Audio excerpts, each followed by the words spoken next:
Hi there, GenderBlenders. This is week 42, and my name's Steffi, and I am absolutely honored to be part of the GenderBlenders team. And since it's the very first time that I've shot a video here for GenderBlenders, I thought I'd give you a little bit of introduction as to who I am and what I do and all that sort of good stuff. As I said, I'm Steffi. I'm a male to female, transgender, slightly over 6 months on hormone replacement therapy. I'm 63 years old. Took me a long time to figure out that there was something wrong here. My channel on YouTube is Conway7734, and my MySpace identification is Steffi's Den. I'll put those in the little corner description thing. Basically, I'm out at work, namely, I go everywhere these days as a female. My hobbies are listening to music, vacuum tube audio. There's some music and vacuum tube audio stuff you kind of see in the background here. This is my little den. And Bible study, of all interesting things. As an occupation, I'm an engineer. I'm also an engineering manager. I'm one of the two in our company, medium-sized company. We have about 100 or so employees. And our engineering department, I share the responsibilities on the hardware side with another of our engineering managers. And that's kind of what I do. But I just wanted to give you, since this is the first time, as I said, that I've talked here, I just wanted to give you a little bit of background as to who I am, what I do, and all that sort of good things. As just so you get to know me a little bit. GenderBlenders week 42.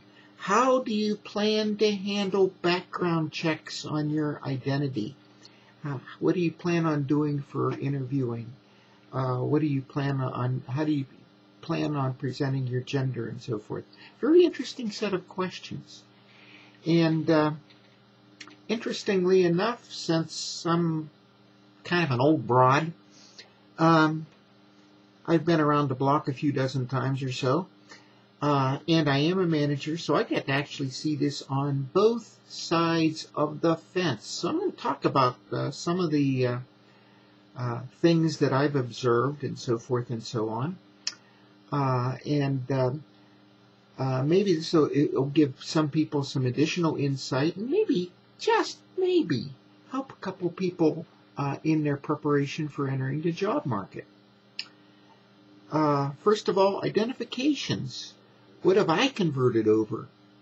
Well, I have exactly, to the best of my knowledge, 3 photo IDs. A driver's license, a passport, and a Disneyland pass. I go to Disneyland every weekend. That's one of my little relaxation things. I've converted over the Disneyland pass. So I now look kind of like what you see me here on my Disneyland pass, so that's converted over. In terms of official documentation, all my work stuff is now converted over to my new name, Steffi. So I get called by that pretty much consistently now. That's kind of nice. I also have my passport and driver's license, and I haven't converted those over yet. That's on my list of things to do. Next year I'm planning on traveling out of the country, and I will need, of course, a passport, and this doesn't really agree with what's my current passport photo looks like at all.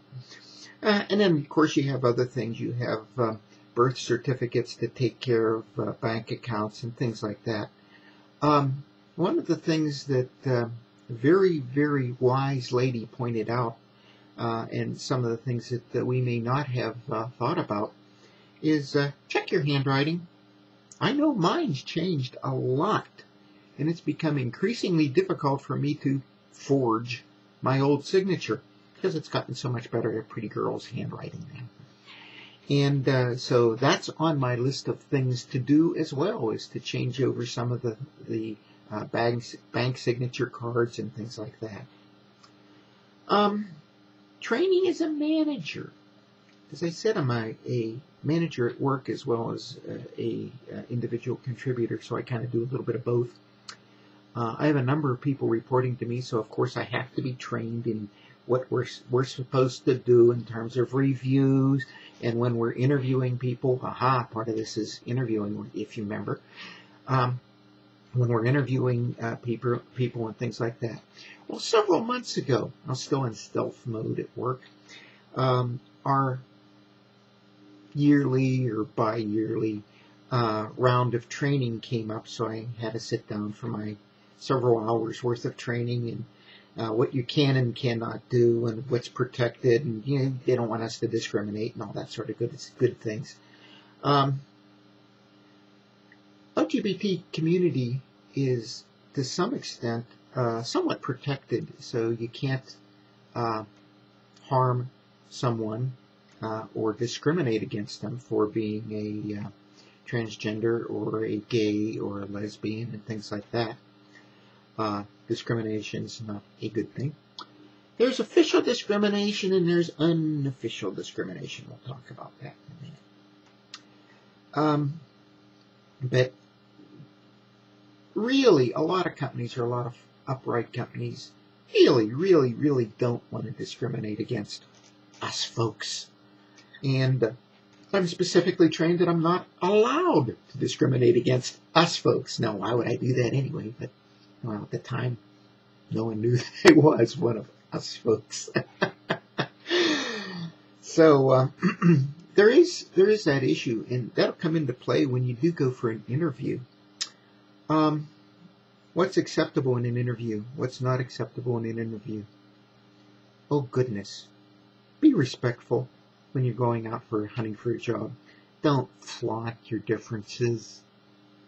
I mean, me on the other side interviewing a particular candidate don't want to see somebody just making a point of being different. I don't care that you're different, but you don't have to make a point of different. Nor do you have to err on the other side. We recently interviewed a few candidates. One of the candidates came in dressed very straight and all that sort of good stuff. And we decided we liked him, hired him. And he now comes in with some earrings and things like that. Big deal. Had he come in with earrings, no one would have cared.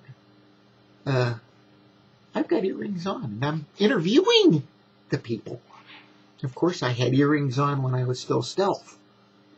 But don't throw up any red flags. That's the real thing. On your resume, don't lie on your resume. Discrepancies will be noted, not necessarily understood, and it throws up a red flag. And, when I do a background check, so yes, I've done background checks on the folks that I intend to have working for me. I don't care what their sexual or gender preferences are, nor do I care about their religion or race or anything like that. It's not relevant. I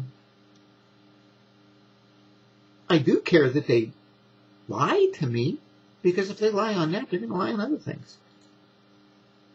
So that's just some things to think about. So I'm trying to give you a perspective from the other side of the fence. Okay? Don't worry about it. I don't think you have to worry about coming in as a transgender. But be honest. That's really the best policy. Be honest. In summary, be honest. And if a company, again, this goes back to the unofficial discrimination. If a company is going to be bothered by your gender, you're going to not likely want to work there anyway, because it's going to be bleep on wheels all the time. Anyway, I hope you enjoyed this, and I hope I was able to provide a little bit of insight. thank you so much for everything. We'll see you later. Bye-bye.